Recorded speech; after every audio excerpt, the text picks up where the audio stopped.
Hoy me recibí 3 músicos, señor Carlos Mesleb, señor Ivan Cuandes y señor Angelo Koch. Nanta 3 músicos que van a representar Aruba en un concierto que va a tomar lugar en Venezuela. Riba invitación de embajada holandesa, embajada de Reino holandés en Caracas.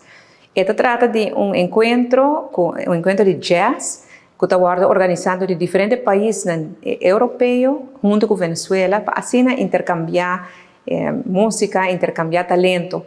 De nombre do governo de Aruba, me desejan um hobby éxito, de que era um honor para a invitação para poder representar Aruba, para me ter confiança que nós fazemos isso aqui exitosamente.